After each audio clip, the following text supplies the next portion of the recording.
एक भगवान की परम भक्ता थी, उनका नाम था सक्कू बाई। बहुत ध्यान से सुनना। तो सक्कू बाई जो थी, ये एक बड़े अच्छे भक्त परिवार में इनका जन्म हुआ था। भक्त परिवार किसे कहते हैं? जिस परिवार के बच्चों की आंखें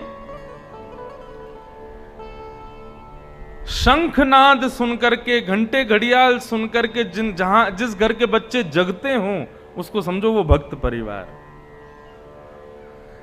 जहां के बच्चे फिल्मी गाने सुनकर के उठते हों, सुबह माता पिता की गालियां सुनकर के उठ रहे हों, वो भक्त परिवार नहीं है। भक्त परिवार तो वही है जहां पर ठाकुर जी का कीर्तन हो रहा हो, शंख बज रहे हो, घंटे घड़ियाल बज रहे हो सुबह, और उनको सुनकर के जहां के बच्चों की आंखें खुलती हों, वो भक्त परिवार। तो सक्कू बाई जो थी, वो भक्त परिवार में उनका जन्म हुआ था।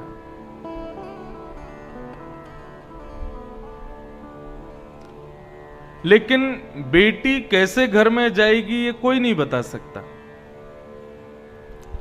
जिस परिवार में बेटी जाती है वो कैसा होगा ये कोई नहीं कह सकता। कहो तो ब्याह होने से पहले जिस घर में गई थी वो बिल्कुल कुछ था ही नहीं उनके पास, और या फिर ऐसा भी हो सकता है कि जिस घर में वो गई तो वहां जाकर के धन धान्य से भर दिया।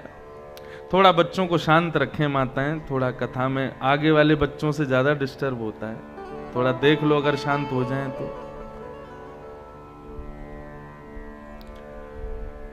तो सक्कू बाई अपने परिवार के विपरीत घर में गई। उनका विवाह एक ऐसे खानदान में हुआ जो भक्ष भक्ष खाते थे, भक्ति से दूर दूर तक उनका कोई संबंध नहीं था। लेकिन सक्कू बाई रह रही थी अपने परिवार के साथ। उनकी सासू मां ना उनको भजन करने देती थी, ना ठाकुर जी की सेवा करने देती थी। उनकी ननद 24 घंटे उनकी नाक में नकेल डाल के रखती थी। ऐसी सक्कू बाई का परिवार। लेकिन सक्कू बाई नित्य ठाकुर जी का स्मरण मन ही मन करती थी। भक्तमाल में अंतर्निष्ठ भक्तों की कथाएं बताई गई। भक्ति जरूर नहीं है, जब तक प्रकट करके नहीं करोगे तब तक भक्ति नहीं होगी, ऐसा जरूरी नहीं है। भक्ति आप अपने हृदय में भी कर सकते हो।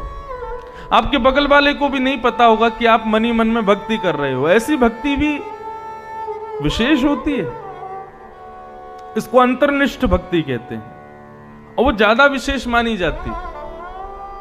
तो सक्कू बाई अपने अंदर ही अंदर भक्ति करती थी ठाकुर जी से। एकांत में जब उसको भोजन पानी बनाने से फुर्सत मिलती थी तो एकांत में बैठ जाती थी, नेत्र बंद करके हृदय में ही ठाकुर जी का बढ़िया सुंदर मंदिर बना के ठाकुर जी को विराजमान करती, उनके सामने कीर्तन गाती, नृत्य करती मन ही मन में। एक दिन सक्कू बाई अपने घर के झूठे बर्तनों को मांज रही थी, तभी उस नगर में भागवत की कथा हुई। तो भागवत जी की शोभा यात्रा, जैसे यहां पहले दिन आप लोग भयंकर गर्मी में नंगे पांव चल के आए, 2-3 माताएं बेहोश हो गईं, कई इनके पांव में छाले पड़ गए, ऐसी शोभा यात्रा निकाली महाराज। 2 दिन तक तो माताएं आई ही नहीं कथा में। बोले 2 दिन का कोटा यहीं हो गया शोभा यात्रा में। कथा उस दिन 5:30-6 बजे शुरू हुई थी शायद। तो मेरे मन में भाव आया कि अगर ये शोभा यात्रा दोपहर में हो जाती 4 बजे से, 1 घंटे में सब यहाँ आ जाते, फिर कथा सुनते सीधे, तो ज्यादा कष्ट नहीं होता। कोई बात, अगली बार कभी आएंगे तो दोपहर में नहीं करवाएंगे।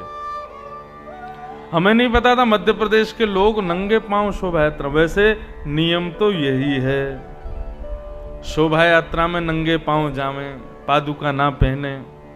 बड़े शहरों में कथाएं करते हैं, वहां तो कोई ध्यान देती नहीं माताएं। लेकिन अच्छा है, ठाकुर जी की सेवा में जब कष्ट मिलता है ना शरीर को, तो वो कष्ट नहीं होता। जीवन में जो कष्ट आने वाले होंगे ना, जैसे कोई विपत्ति घर पर आने वाली है या तुम्हारे जीवन में कोई कष्ट आने वाला है, यदि तुमने ठाकुर जी की सेवा में कोई कष्ट सह लिया तो आगामी कष्ट जो होंगे वो सब कट जाते हैं, सब नष्ट हो जाते हैं। तो सक्कू बाई बर्तन मांज रही थी, तभी बाहर गली में से जो है शोभा यात्रा जा रही थी। श्री कृष्ण गोविंद हरे मुरारे, हे नाथ नारायण वासुदेव कीर्तन करते हुए लोग जा रहे थे। सक्कू बाई के मन में आया, मेरे नगर में कथा होने वाली है, शोभा यात्रा जा रही है, यदि मैं भी इस शोभा यात्रा में पहुंच जाऊं तो आनंद आ जाएगा। अपनी सास के पास गई। सास किसे कहते हैं? जिसके मारे सांस भी ना ली जाए, वही सास है। जो सांस लेने दे बहू को वो सास नहीं, वो मां है। और जो सांस ना लेने दे वही सास है। ननद, ननद कौन है? ननंदयति, जो बहू के सारे आनंदों को छीन ले वो ननद है। और जो आनंदों को ना छीने वो बहन है। यदि घर की बहू अपनी सास से ऐसे मिलवावे कि ये मेरी सासू माँ है, तो समझो कि हाँ वो सास ही है। और वो कहे नहीं ये मेरी माँ है, ये ना कहे सासू माँ है, तो समझो कि हाँ ये प्रेम करती होंगी, तभी माँ बोला। कहे ये मेरी ननद है, तो ननद कहे तो मतलब कोई कष्ट देती होगी इसलिए ननद। कहे नहीं मेरी बहन है, तो समझो कि हाँ उससे प्रेम करती। लेकिन सक्कू बाई की सास और ननद दोनों बिल्कुल वैसी ही थीं। सास और ननद ही थीं। बहुत कष्ट देती थी सक्कू बाई को, मारती भी थी, पीटती भी थी, गालियां भी देती थी। उनको मायके नहीं जाने देती थी, और वो जाती थी तो एक दो दिन में ही उनको ले आती थी वापस। सक्कू बाई लेकिन इसी आश में थी कभी तो दिन आएगा कि सब ठीक हो जाएगा, सब अच्छा हो जाएगा। सक्कू बाई बर्तन धो रही थी, शोभा यात्रा की ध्वनि सुनी तो अपनी सास के पास गई और बोली, माँ मैंने सब घर के काम कर दिए, अब कोई काम बाकी रह नहीं गया, आपकी यदि आज्ञा हो तो पास में कथा शुरू होने वाली है, मैं कथा में चली जाऊं। अब तो उसकी सास बोली, तू जाके तो दिखा, तेरी टांगे नहीं तोड़ दूं।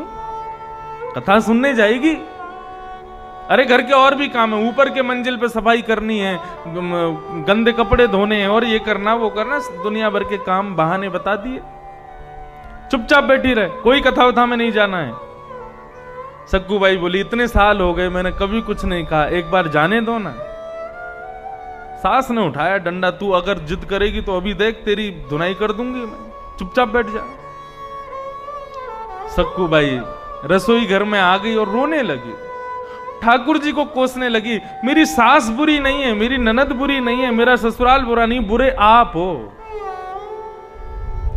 क्योंकि मैंने संतों से सुना है कि आपकी कृपा के बिना कोई कथा में आ नहीं सकता। आप शायद चाहते नहीं हो कि मैं कथा सुनूं, इसीलिए मैं कथा में आ नहीं पा रही हूं। यदि आप चाहो तो मेरी सास की बुद्धि बदल जाए, मेरी ननद की बुद्धि फिर जाए, मेरे पति अच्छे हो जाएं, लेकिन आप चाहते नहीं हो, इसलिए सब बिगड़ रहा है, आप ही बुरे हो। ऐसा कह के रोने लगी, रुदन करने लगी सक्कू बाई। तो ठाकुर जी से अपने भक्तों का रुदन नहीं देखा जाता। भक्त गुस्सा हो जाए, क्रोध कर ले, सुना दे, कुछ भी करे, सब सहते हैं ठाकुर जी। लेकिन भक्त जब ठाकुर जी के सन्मुख रोता है ना, ठाकुर जी से वो नहीं देखा जाता। जैसे सक्कू बाई ने रोना शुरू किया, ठाकुर जी उसकी सासू मां बनकर के प्रकट हो गए। सासू मां बनकर के उसके घर में ही आ गए। उसकी सास तो सो गई थी कमरे में जाके, उसकी सास का रूप धारण करके ठाकुर जी आ गए। और ठाकुर जी चल करके रसोई घर में गए, वहां सक्कू बाई रो रही थी, सिर झुका के बैठी थी। ठाकुर जी गए, सक्कू। उसने देखा सास आ गई, तुरंत खड़ी हो गई, घूंघट करने लगी। अच्छा चल चल, अब ज्यादा नाटक मत कर, ये रोने धोने का नाटक मुझे अच्छा नहीं लगता तेरा। सारे काम हो गए घर के? बोले हाँ हाँ मां सारे काम हो गए। कथा में जाना है तुझे? ठाकुर जी बोल उसी टोन में रहे जिस टोन में उसकी सास बोलती है। कथा में जाना है तुझको? बोले हाँ माँ जाना है। ठीक है चली जा, लेकिन समय से घर आ जाइयो, नहीं आई तो फिर देख लियो तेरी हालत बिगाड़ दूंगी मैं। अब तो सक्कूबाई बोली माँ मैं सच में जाऊं कथा में? बोले हाँ जा। सच में आप आज्ञा दे रही हो मुझे जाने की? बोले हाँ मैं ही कह रही हूं, जा चल। अब ज्यादा देर रुकेगी तो जाने नहीं दूंगी, चल जल्दी जा। अब तो बार बार चरणों में प्रणाम करे, अपनी सास को गले लगावे, बोले माँ अभी आती हूं कथा सुन के, आपके लिए प्रसाद भी लाऊंगी। सक्कूबाई कथा में गई और कथा सुनने लगी, प्रेम और भाव से आनंद करने लगी। और वहां से भागवत जी से बस यही प्रार्थना करके आई, हे भागवत, हे कृष्ण स्वरूप भागवत, आप मुझ पर कृपा करो, मेरी सास की मति बदल जाए, मेरी ननद अच्छी हो जाए। वो अच्छे हैं, बस उनको आपका बोध नहीं है, वो आपके बारे में जानते नहीं है, वो आपको जान जाएं, समझ जाएं, ऐसी कृपा कर दो। प्रसाद लेकर के घर आई तो ठाकुर जी तो अंतर ध्यान हो गए थे, असली सासू मां गेट पे बैठी थी। सक्कूबाई जैसे ही अंदर आई तो अंदर आकर के अपनी सास के पांव छुए, माँ आज कथा बहुत अच्छी हुई, व्यास जी ने ऐसी ऐसी बातें बताई, इतना सुंदर कीर्तन सुनाया, ऐसा भजन सुनाया, मेरे मन का एक संशय था व्यास जी ने कथा में दूर कर दिया, ऐसी अच्छी कथा हुई, मैं तो खूब नाची, खूब आनंद किया, खूब नाम गाया, आपके लिए प्रसाद लाई हूं। सक्कू ने जैसी नजर उठा के देखा तो आंखें लाल, ताम्रवर्ण चेहरा का, और डंडा लेकर के सास ने मारना शुरू किया। किससे पूछ के गई थी तू? सक्कूबाई बोली आप ऐसे तो मत कहो ना, आपने ही तो कहा था तू चली जा। मैंने कब कहा था? झूठ बोलती है। अब तो इतना अत्याचार किया, खूब मारा, खूब पीटा। बोले कि मैंने तुझे आज्ञा नहीं दी थी, तू जबरदस्ती अपने मन से गई थी, मेरा नाम लगाती है। ननद को भी बुला लिया, देख देख बेटी मेरे पे गलत इल्जाम लगाती है, कहती कि आपने कहा था कथा में चली जा, और कथा में होकर के आई है। सक्कूबाई मनी मन सोचने लगी, जब आप नहीं थी तो फिर कौन था? सक्कूबाई समझ गई कौन था। अब की बार सास ने जब डंडा मारा, सक्कूबाई ने डंडा पकड़ लिया और डंडा लेकर के अपने मंदिर के बाहर, घर के मंदिर के बाहर खड़ी हो गई। बोले इसलिए आए थे आप मेरी सास बनके, ताकि मेरी सास से पिटाई हो जाए, मेरी ननद मुझ पर चिल्लावे, इसलिए सब काम किया था? अरे कन्हैया कब तक तड़पाओगे, कब तक मेरे जीवन में कष्ट देते रहोगे? आप सर्व समर्थ हो, आप मेरी सासू मां का रूप धारण कर सकते हो, तो इनकी मति भी बदल सकते हो। आज आपको करना पड़ेगा, यदि आपने नहीं किया तो मैं प्राण त्याग दूंगी। ऐसा कहकर के जैसे ही रुदन करने लगी तो सक्कूबाई के सन्मुख श्याम सुंदर प्रकट हो गए, और प्रकट होकर के सक्कूबाई को दर्शन दिया। उसकी सास, ननद, पति और परिवार में जो भी लोग थे, सबने जैसे ही ठाकुर जी का दर्शन किया, दर्शन करते ही सब सक्कूबाई को प्रणाम करने लगे, पैरों में वंदन करने लगे। हमें क्षमा कर देना सक्कू, हमने तेरे रूप को कभी पहचाना नहीं, तेरी भक्ति को हम कभी जान नहीं पाए।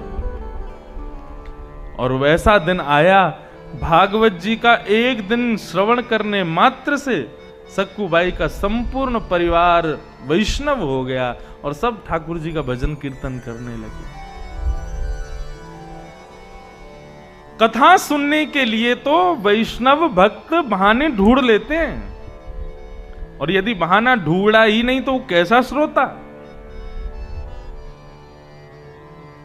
ऐसी सक्कूबाई, उसको हम बारंबार प्रणाम करते हैं।